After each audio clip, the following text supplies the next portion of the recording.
Centenary. This is my 11th school year using creative curriculum, and I came from a traditional pre-K setting, but I also came from a school for children with multiple abilities. So I feel like I had a pretty good go with the flow background and taking things like from the developmental perspective.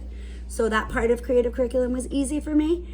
Changing my language, learning to flip things for the positive, learning to kind of control the chaos instead of control the classroom was new. And I feel like the more educated I got and the more I went to and learned about it and the more I used it, the easier it became. So I know I wouldn't use anything else. We decided to learn about trains. And then again, you know, you're gonna find out what do they already know, so you have a place to start.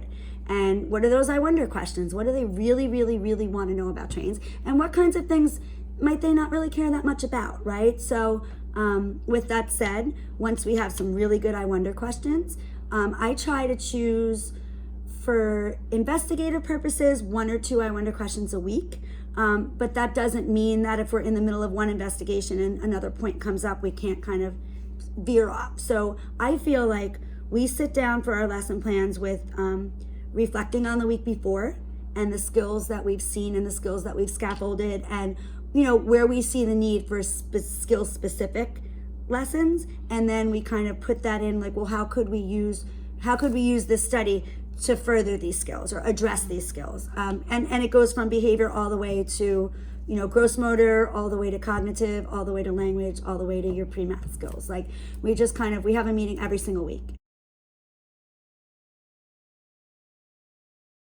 So the very, very first day, before we even put out a lot of different things in our room, the first thing we did was they came back after a break and there was a train table where the Lego table had been.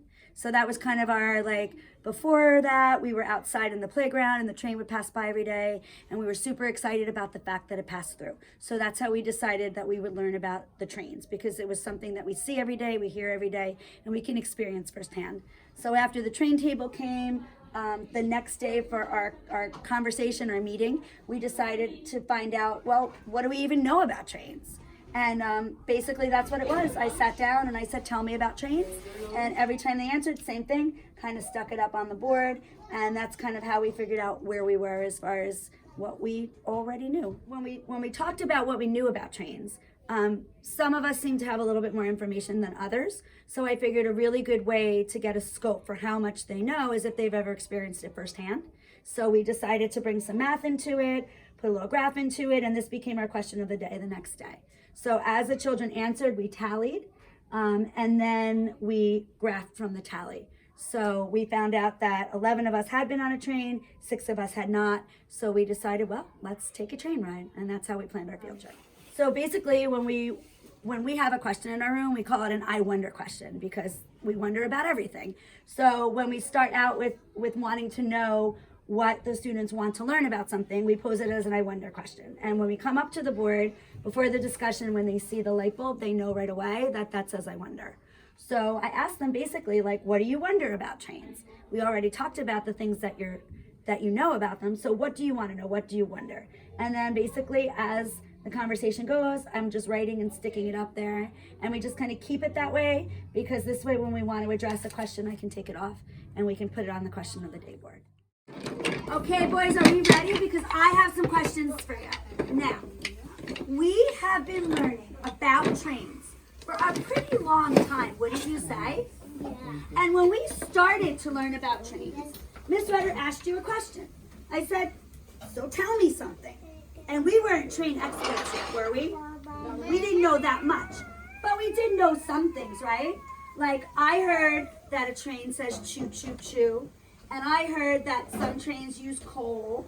And I heard people say that some trains hold people and some trains do not. But we didn't really know that much about trains, did we? Not yet. Then, a couple weeks ago, we asked some I wonder questions. And you asked me some things that you wanted to know about trains. For instance, how do they fix the train and who fixes the train? Is there an engine? Why do trains go through tunnels? And I got a best one. How do they move and how cars All eyes here, all ears here. Say it one more time. Yes. How do them move when them have sparks? Like, Yes. out of the back. How do they move and why do sparks sometimes come out of the back? And then that led us, Rian, to this question right here. This one. And this is the one that we are experts on now because guess what? We answered this question. This question said, how do wheels move? And we answered how. And we How answered. how the smoke comes out. All right, but we answered, how do trains move? So we answered about the wheels. I want to look at this book again because today we are going to prove to everyone, Harrison, that we are now wheel experts. Do you think we are? Yeah. Who thinks they're a wheel expert, that we know all about wheels? I don't know. You had some really good answers. I'm going to read your answers in a minute. All right, so let's read our book now. I have a question. Is this book a fiction book that tells us a story? Yes. Or is it a nonfiction book that teaches us? Yes. It's nonfiction, right? We know that. And we see that there's a real picture, right? And there might be some information that will teach us something. So can we look at it one more time, please? Yeah. Okay, let's look together. All right, wheels turn round and round. And you know what? I want to mention something. Do you remember the other day when we had our ramp out? And we have a toy that looks like this. Who was playing with that toy and put it down the ramp? Does anybody? Me. Harrison, tell us what happened. Well, first of all, do you know what this is called that the boy is in? A wheelchair. A wheelchair. And what happened when you put the wheelchair on the ramp? It went down. Now, we talked about why that's important to have a ramp if you're in a wheelchair. Does anybody remember the answer? Because it goes up and down. 1 minute. Because if you're hurt or your leg is broken or if you have one leg, if you want to get down, you get One at a time, real quick. you could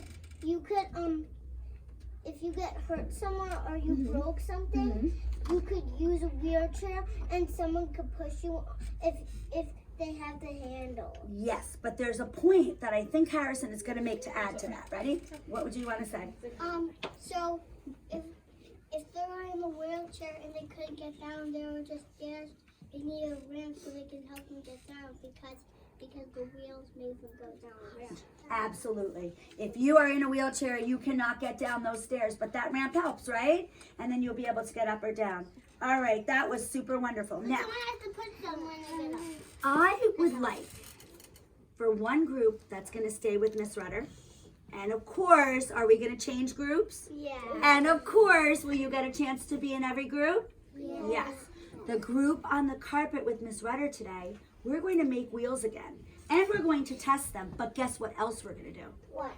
Like real scientists, we're going to write down our observations. We're going to write down Look what at we this. see, right? Look at And then that. we're going to answer the I wonder question, the test. All right, so we're going to split up into our groups. One group is going to go with Miss Sangeeta and play our train game that we made, the counting game. So I'm going to call your name. You're going to meet Miss Sangeeta over at her table. Ready? Harry. The next group is going to do, drum roll please, train dominoes with Miss Rodriguez. Ready?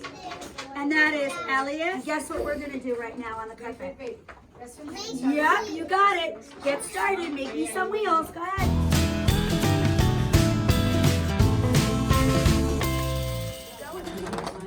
What did we use last time on the ends? Do you remember?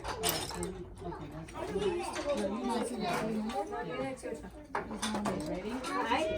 There you go. Keep trying, and when you're ready, let me know. Did it roll? All right, can you roll? I broke it. All right, let's talk about what we see. Can you? Now, does it have two wheels? And what is this thing in the middle that holds the wheels? It's the same. It's the axle. Can you say that? The axle. So this way, the wheels move at the same time, and it goes down. We all have a same. Oregon, go. This is like in the middle called the axle. All right, are you ready to draw about this? You are? Okay, grab a clipboard from the bucket. Miss Rudder, Yes. I helped Emma get tape. That was very nice of you. All right, let's come out of the way over here. And I want you to draw this for me, okay? And then we'll put your name and we'll talk about it, okay? There you go. All right, anybody else ready to try their wheels? Alrighty, so what you did was you put the tape in the middle and kept the wheels separate, right? How did you think of that? All right, come here, Cam. First of all, I want you to tell me about this. So tell me about your wheels. You know what it's called? Axle. So I'm going to put the line inside.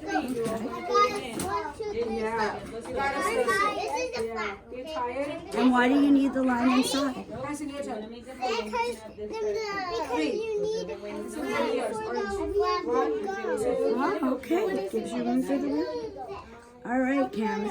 Now that is some observation, and you are a wheel expert. All right, I need you to go with.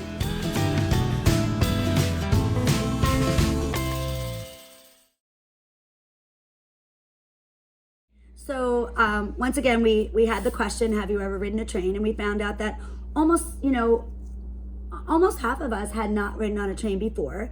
And I thought, well, we have the train station here in town. It's walking distance.